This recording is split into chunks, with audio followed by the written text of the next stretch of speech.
I got so much motherfucking design on right now.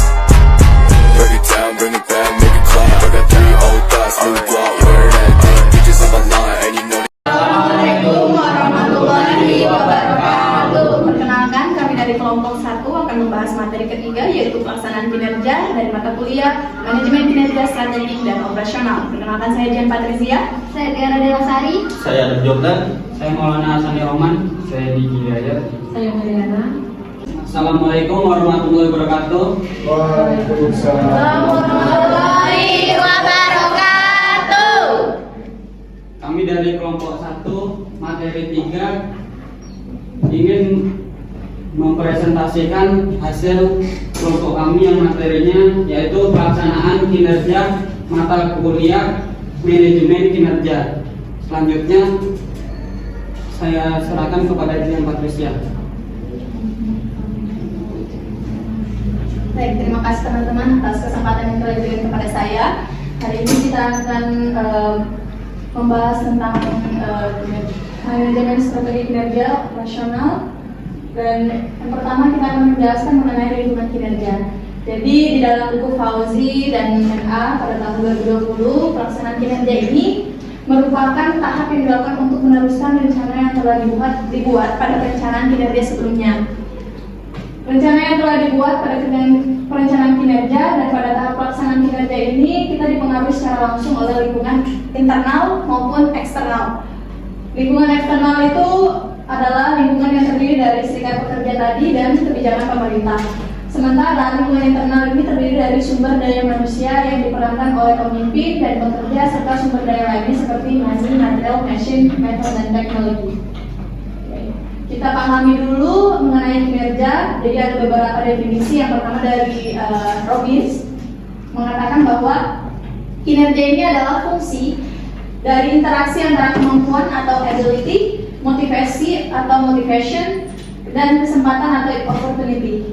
Menurut Judith Ahel mengatakan bahwa kinerja ini adalah melakukan pekerjaan yang berarti dengan cara yang efektif dan efisien. Kinerja ini merupakan hasil kerja atau perilaku kerja seseorang dalam suatu periode yang mempengaruhi karir seseorang selama bekerja nantinya. Next. Oke. Ada beberapa perilaku yang mendorong dari kinerja. Pertama adalah kemampuan dan keahlian. Jadi semakin orang ini memiliki kemampuan dan keahlian, semakin banyak kemampuan dan keahlian mereka, kompetensi mereka, maka akan dapat menyelesaikan pekerjaannya secara benar, sesuai dengan tupoksi kerja mereka, sesuai dengan yang telah ditetapkan sebelumnya. Selanjutnya adalah pengetahuan. Seseorang yang memiliki pengetahuan tentang pekerjaannya mereka yang secara baik, itu akan memberikan hasil yang baik juga. Demikian pula sebaliknya, kalau misalnya mereka mempunyai pengetahuan yang kurang, bisa jadi juga pekerjaan mereka tidak lebih baik dibanding orang yang memiliki pengetahuan lebih dibanding mereka. Selanjutnya adalah rancangan kerja. Jadi setiap kita melakukan pekerjaan pasti harus ada yang namanya rancangan kerja. Jadi rancangan kerja ini akan memudahkan karyawan dalam mencapai tujuannya. Rancangan kerja itu yang sudah dibahas sebelumnya itu perencanaan kinerja. Kepribadian.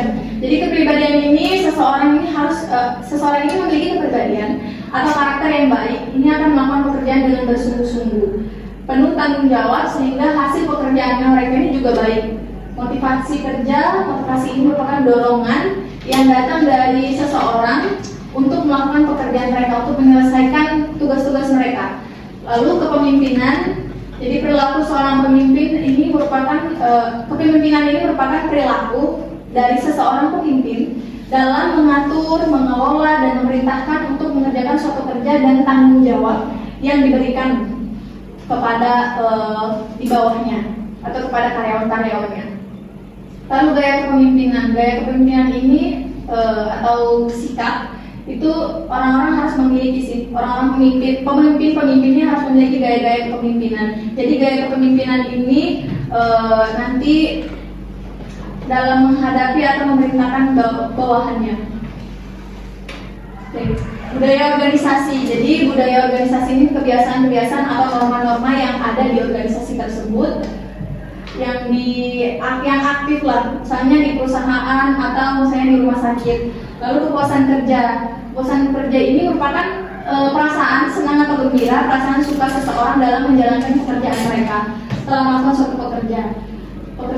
Lalu lingkungan kerja, suasana atau kondisi di sekitar lokasi tempat bekerja mereka berupa ruangan, layout dari ruangan mereka, sarana dan prasarana yang mereka nikmati, yang mereka fasilitas lah, serta hubungan kerja sesama rekan kerja mereka. Loyalitas ini merupakan kesetiaan karyawan untuk tetap bekerja di suatu perusahaan dan membela perusahaannya sampai akhir. Lalu komitmen ini kepatuhan karyawan untuk menjalankan kebijakan-kebijakan yang ada di suatu organisasi atau peraturan-peraturan perusahaan dalam bekerja. Lalu disiplin kerja, usaha karyawan untuk menjalankan aktivitas kerjanya secara sungguh-sungguh. Ada beberapa model kinerja, yaitu ada model Freudian, model satellite model, model Lawyer-Potter. Ada 3 ya. Ada 4, model Under dan Batsin. Pertama kita bahas dulu model Freudian. Model Freudian ini adalah fungsi perkalian antara kemampuan dan motivasi. Hubungan perkalian tersebut mengandung arti bahwa jika seseorang rendah pada salah satu komponen, maka prestasi kerjanya juga akan rendah. Jadi ini antara kemampuan dan motivasi dilihat apakah sama-sama tinggi. Kalau sama-sama tinggi nantinya berarti komponen dari prestasi kerja mereka juga tinggi. Tapi kalau sebaliknya dari kemampuan mereka rendah, motivasi mereka juga rendah, maka komponen prestasi kerjanya ke depannya juga bakal rendah. Adapun satelit model kinerja organisasi ini diperoleh dari terjadinya integrasi dari faktor-faktor pengetahuan, sumber daya, bukan manusia, posisi strategis, proses sumber daya manusia dan struktur. Jadi kinerja organisasi ini juga dilihat dari pengetahuan, dari sumber daya yang bukan manusia seperti fasilitas, posisi strategisnya mereka, dan proses sumber daya manusia itu melakukan kerja. Lalu model Lawyer dan Potter. Kinerja ini merupakan fungsi dari keinginan melakukan pekerjaan, keterampilan yang diperlukan untuk menyelesaikan tugas, pemahaman yang jelas atas apa yang dikerjakan dan bagaimana dikerjakan dapat dirumuskan model persamaan kinerja. Jadi untuk melihat kinerja seseorang itu di dalam model Lawyer-Potter, ini ada perhitungannya sih.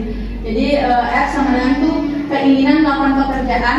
Kita lihat keinginan mereka bagaimana untuk menyelesaikan pekerjaan dan melakukan pekerjaan, keterampilan mereka dalam menyelesaikan atau menjalankan pekerjaan mereka, pemahaman mereka mengenai pekerjaan mereka dan tugas-tugas mereka, serta bagaimana mereka melakukan cara mereka melakukan pekerjaan mereka atau cara mereka melakukan menyelesaikan pekerjaan dari mereka. Lalu model Under dan Buzin. Jadi di dalam model Under dan Buzin ini ada beberapa penilaian. Jadi untuk kita melihat future performance atau kinerja seseorang di masa yang akan datang, kita harus lihat dulu past performance. Past performance atau kinerja mereka sebelumnya ditambah motivasi yang ada dan kemampuan mereka. Jadi future performance ini kinerja seseorang di masa yang akan datang. Kita mau lihat nih orang-orang gimana sih ke depannya. Kita bisa anggapannya ini kita meramal kerja ke depannya. Jadi gimana sih kinerja ke depannya, apakah lebih baik dari sebelumnya atau malah lebih buruk, dengan kita melihat performance sebelumnya atau kinerja sebelumnya, kerja sebelumnya di dalam kegiatan sebelumnya apakah sudah baik, apakah terlaksana dengan baik. Kalau terlaksana dengan baik ditambah dengan motivasi mereka dalam mengerjakannya juga lebih baik dan ability atau kemampuan mereka juga lebih baik, maka future performance atau kinerja mereka di masa yang akan datang juga bakal lebih baik. Tapi kalau sebaliknya, kalau misalnya mereka dalam past performance-nya buruk atau kurang, maka motivasi mereka juga kurang, serta kemampuan mereka dalam menyelesaikan kerja mereka juga kurang, maka untuk future performance-nya juga bisa jadi lebih kurang dari yang sebelumnya. Oke, ada beberapa indikator kinerja dalam penilaian kinerja. Yang pertama adalah kualitas. Kita harus melihat secara kualitas dari pekerjaan yang dihasilkan melalui suatu proses tertentu. Jadi prosesnya itu adanya nanti di pelaksanaan. Lalu kuantitas, kita melihat dari jumlah, merupakan pendekatan yang dilihat dari produksi yang dihasilkan. Produksi yang dihasilkan dapat ditunjukkan dalam bentuk satuan mata uang, jumlah unit, atau jumlah siklus kegiatan yang diselesaikan. Jadi dalam kuantitas ini misalnya nanti setelah kita melakukan pelaksanaan kerja atau contohnya di dalam suatu perusahaan kita menyelesaikan pekerjaan, kita mau memproduksi nih, pelaksanaannya itu adalah contohnya memproduksi suatu barang, apakah sesuai dengan perencanaan sebelumnya atau malah lebih dari perencanaan sebelumnya. Nah ini kita lihat indikator kinerjanya. Kalau misalnya sesuai, berarti bisa dikatakan indikator kinerjanya juga bagus. Berarti sudah sesuai dan kinerja mereka dalam melaksanakannya pun juga lebih bagus. Tapi kalau malah lebih, itu juga bisa lebih bagus, bahkan atau bisa jadi itu tidak bagus, tergantung dengan kondisi nanti sebelumnya sih, kondisi pada saat perencanaan mereka. Selanjutnya adalah waktu atau jangka waktu. Jadi dalam melaksanakan kinerja itu kita punya yang namanya waktu estimasi untuk menyelesaikan kerja mereka. Jadi jenis pekerjaan tertentu ini mempunyai batasan waktu pelaksanaan, dan apabila melewati dari ketentuan sebelumnya pada saat perencanaan kita sudah merencanakan misalnya dalam pelaksanaan ini 1 bulan, tapi ternyata lewat dari waktu yang kita tentukan, berarti dianggap kinerjanya ini kurang baik. Tapi kalau misalnya sebaliknya, dalam kita merencanakan ternyata 1 bulan tapi selesainya sebelum dari 1 bulan, bisa dikatakan kinerjanya baik dan maksimal. Ada penekanan biaya. Biaya yang dikeluarkan untuk setiap aktivitas perusahaan sudah dianggarkan sebelum aktivitas dijalankan, yang menjadi acuan untuk tidak melebihi dari yang sudah dianggarkan. Jadi ada penganggaran pada saat perencanaan, itu harus sesuai dengan biaya yang sudah dianggarkan, atau kalau misalnya lebih dari biaya yang dianggarkan, bisa jadi kinerja dari perusahaan tersebut atau kinerja dari karyawan-karyawannya pun juga kurang baik. Lalu ada pengawasan. Pada prinsipnya kita selalu harus melakukan pengawasan pada saat pelaksanaan. Situasi dan kondisi kan akan selalu berubah dari keadaan yang sudah direncanakan, baik itu buruk dan baik. Karena suatu kerja tanpa pengawasan ini akan mempengaruhi kinerja. Gunanya pengawasan di sini adalah kita lihat apakah pada saat pelaksanaan kerja atau pelaksanaan kinerja ini sudah sesuai dengan yang ditentukan sebelumnya. Lalu hubungan antar karyawan. Hubungan antar karyawan ini penting karena mereka yang melaksanakan kerjanya. Mereka merupakan perilaku kerja yang dihasilkan oleh karyawan dan mempengaruhi kualitas dari kinerja tersebut. Jadi kalau misalnya hubungan antar karyawan dalam melaksanakan kegiatannya baik, bisa jadi kegiatannya pun juga akan berlangsung dengan baik. Tapi kalau misalnya di dalam pelaksanaan kegiatan tersebut ada cekcok atau ada kegiatan istilahnya yang membuat mereka bertelatih, bisa jadi kualitas itu akan mempengaruhi dari kualitas atau kinerja kegiatan mereka. Kinerja organisasional. Jadi kinerja perusahaan secara keseluruhan yang didukung oleh adanya kinerja karyawan terhadap pemenuhan tujuan organisasi. Kinerja organisasional ini dipengaruhi oleh perilaku behavior, mewakili tingkat kinerja serta keterlibatan dalam organisasi. Sedangkan orang ini merupakan sikap, sifat, pengetahuan dan nilai yang dimiliki. Sementara itu situasi diantaranya adalah keterbatasan waktu, peralatan kerja dan tekanan sosial. Kinerja ini dapat dipergunakan manajemen untuk melakukan penilaian secara periodik mengenai efektivitas operasional suatu organisasi, bagian organisasi dan karyawan berdasarkan sasaran, standar, dan kriteria yang ditetapkan sebelumnya. Nah, selain dari kinerja organisasional tadi, ada kinerja individu dalam kelompok. Jadi kinerja perusahaan ini dalam keseluruhan yang didukung oleh adanya kinerja karyawan terhadap pemenuhan tujuan organisasi. Jadi ada beberapa faktor yang mempengaruhi kinerja individu terdiri dari faktor intrinsik yang ada di dalam perusahaan tersebut dan faktor ekstrinsik yang di luar dari perusahaan tersebut. Yang mana intrinsik itu faktor yang berasal dari individu, dan ekstrinsik tadi sudah saya jelaskan di luar dari yang bersangkutan. Faktor yang mempengaruhi kinerja bersifat intrinsik adalah kompetensi dari seseorang. Kalau kompetensinya sesuai, pemikiran konseptualnya sesuai, orientasi berprestasinya juga bagus, kepedulian terhadap keteraturan dalam bekerja juga bagus, serta pengarahan, pemahaman, keorganisasian dan dampak pengaruh dari dan komitmennya juga bagus, maka kinerja dari bersifat intrinsik ini bakal dikatakan lebih baik. Terus motivasi tadi dan kepuasan kerja serta keterikatan. Faktor yang bersifat ekstrinsik adalah kepemimpinan, struktur tim, peran tim, norma, lingkungan, struktur organisasi, strategi, teknologi, dan informasi. Mungkin ini adalah referensi kami. Oke, itu saja dari kami. Ada yang ingin bertanya? Ada yang ingin mengungkapkan? Silakan. Oke, silakan. Boleh perkenalkan nama terlebih dahulu dan pertanyaannya.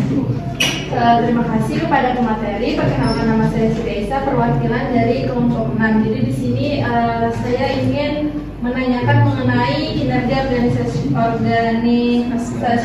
Di sini saya sedikit kurang paham, kurang mengerti bagaimana kinerja operasional itu.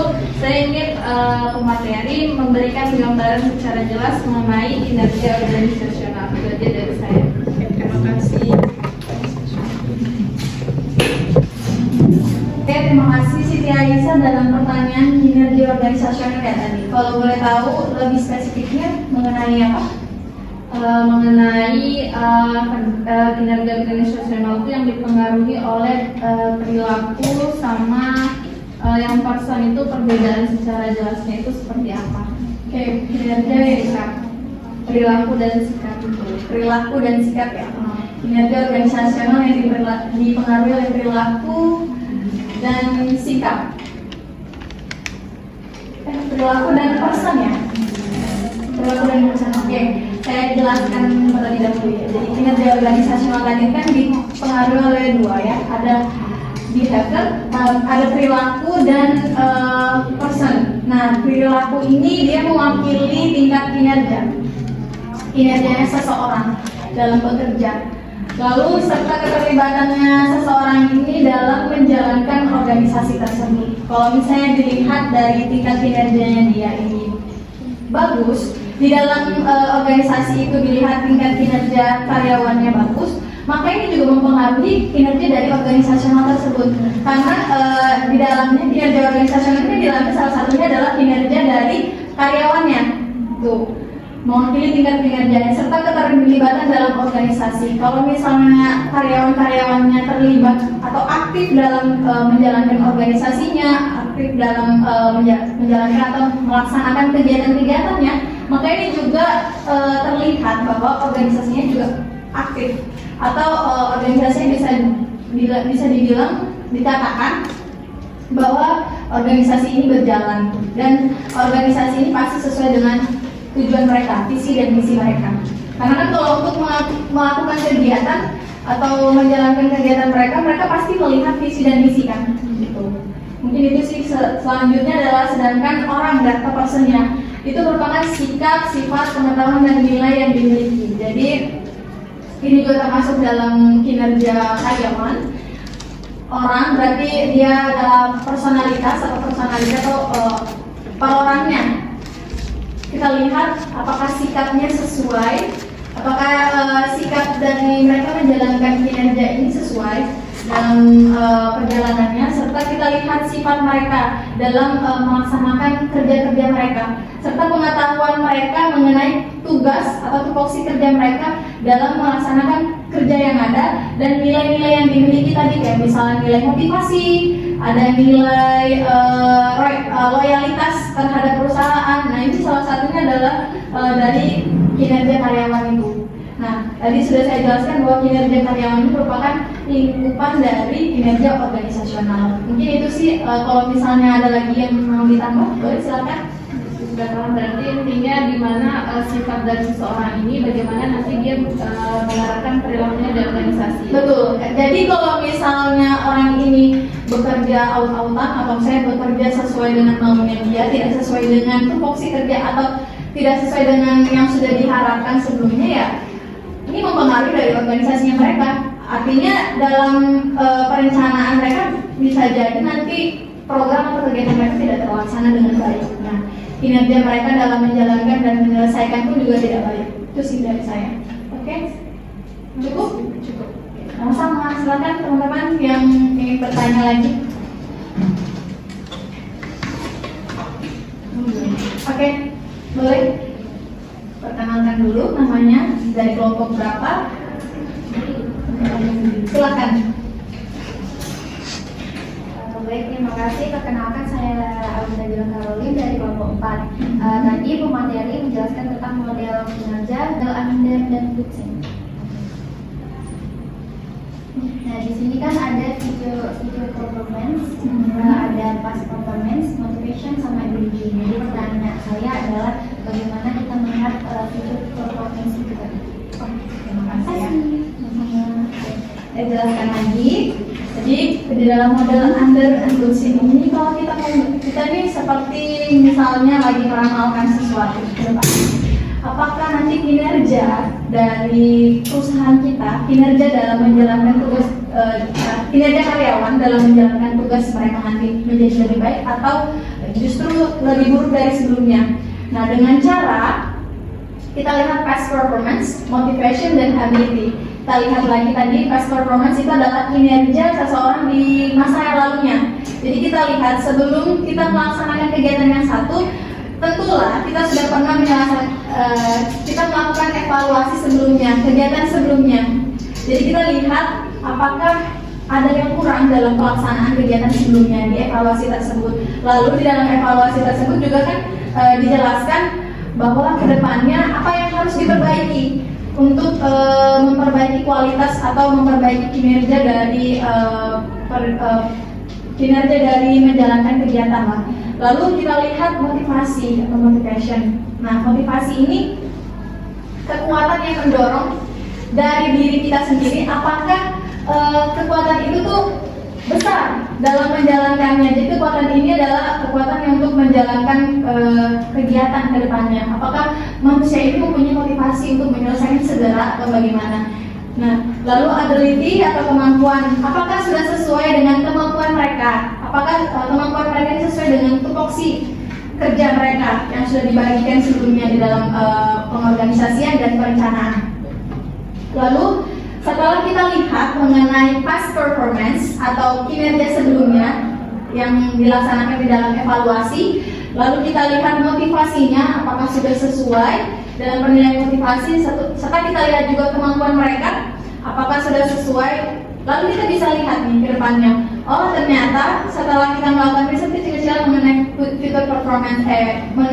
future performance yang di dalamnya ada past performance, ability atau motivation, ternyata tinggi atau besar kemampuan mereka untuk menjalankan kegiatan tersebut. Artinya besar juga kemampuan mereka untuk mendapatkan kinerja yang baik ke depannya. Tuh. Justru kalau misalnya ada juga sebaliknya, kalau misalnya dilihat dari evaluasi tadi ternyata banyak yang bermasalah di dalam motivasi mereka, loyo-loyo, tidak mau melakukan sesuatu atau tidak mau melakukan hal-hal yang baru dalam menjalankan kerja mereka, lalu di dalam kemampuan mereka masih kurang, dapat dikatakan untuk future performance itu bisa dikatakan mereka akan lebih kurang mengenai kinerja mereka. Mungkin itu dari saya. Bagaimana? Ada lagi yang mau ditambahkan? Oke, terima kasih. Oke, selanjutnya. Boleh silakan perkenalkan diri namanya. Baik, kami mengenalkan diri, saya Elma Novita Indonesiani dari perwakilan kelompok 2. Nah, yang ingin saya tanyakan mengenai tadi di materi kan ada disampaikan mengenai indikator kinerja. Nah, pada poin mengenai hubungan antara karyawan ini kan kita tahu bahwa karyawan itu kan berbagai macam ya karyawan. Nah, yang ingin saya tanyakan pandangan pemateri sendiri mengenai karyawan atau pekerja yang bekerja di dalam suatu perusahaan yang masuk menggunakan jalur privilege sama yang tidak dengan jalur privilege seperti itu seperti apa? Mungkin itu dari saya. Terima kasih. Oke, terima kasih. Jadi di dalam indikator kinerja tadi adalah hubungan antar karyawan ya. Di dalam hubungan antar karyawan kan banyak macamnya. Ada yang ya bagus, ada yang cukup, ada yang kalau jadi ada banyak macam-macam karyawan lah dalam menjalankan kerja mereka. Tadi pertanyaannya adalah bagaimana saya menanggapi ya mengenai orang-orang yang masuk tapi dengan privilege, orang-orang yang masuk dengan tidak ada privilege atau orang-orang yang menjalankan sesuai dengan jalurnya lah. Sama-sama sih, dua-duanya menggunakan jalur yang sama. Artinya privilege sekarang di masa sekarang antara privilege dengan yang tidak privilege juga sama dalam menjalankan, pasti menggunakan seleksi berkas, wawancara dan lain-lain. Cuman yang privilege mungkin didorong atau disokong oleh orang-orang di dalamnya, sedangkan orang-orang yang tidak berprivilege ini ya tergantung dengan kemampuan mereka dan pengetahuan mereka. Jadi kalau dari saya untuk menyikapi hal tersebut, sebenarnya tidak masalah untuk privilege, kita pilih untuk privilege atau orang yang tidak berprivilege, asalkan sesuai dengan kompetensi yang kita mau, sesuai dengan apa yang dibutuhkan oleh perusahaan. Misalnya nih, orang berprivilege, ternyata dia kemampuannya bagus, ternyata motivasinya dalam bekerja bagus, ternyata pengetahuannya dia bagus, why not? Untuk dimasukkan ke dalam pekerjaan kita, dimasukkan ke dalam tim. Terus justru lebih bagus dong kalau misalnya dia sudah berprivilege dan dia punya package lengkap, full package tadi, ada pengetahuan, kemampuan, dan jiwa analisisnya yang tinggi, motivasinya yang tinggi. Nah, itu justru lebih bagus. Tapi sebaliknya, kalau misalnya dia hanya mempunyai istilahnya privilege, tapi ternyata masih kurang mengenai kemampuan tadi yang package-nya, ya kita lihat lagi orang yang tidak mempunyai kemampuan, orang yang tidak punya privilege, apakah dia malah lebih bagus dibanding yang punya privilege. Dia punya kemampuan, dia punya motivasi yang tinggi, analisis yang tinggi, pengetahuan yang tinggi, ya pasti kita duluan kan. Jadi intinya itu adalah kita harus lihat sesuai dengan kebutuhan organisasi, apakah sudah sesuai dan dia mau menjalankan atau mengejar visi dan misi dari organisasi tersebut. Nah, itu sih dari saya. Mungkin itu yang bisa ditambahkan atau bagaimana, mau ditambah lagi? Terima kasih. Sama. Ada lagi yang mau bertanya?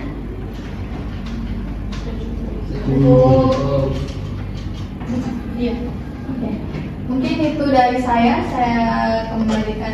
Mungkin itu dari saya, kurang dan lebihnya mohon dimaafkan. Saya kembalikan kepada moderator. Baik, cukup sekian dari kelompok 1 tentang pelaksanaan kinerja. Mungkin itu saja dari kelompok kami. Apabila ada kekurangan mohon dimaafkan. Wassalamualaikum warahmatullahi wabarakatuh. Waalaikumsalam warahmatullahi wabarakatuh.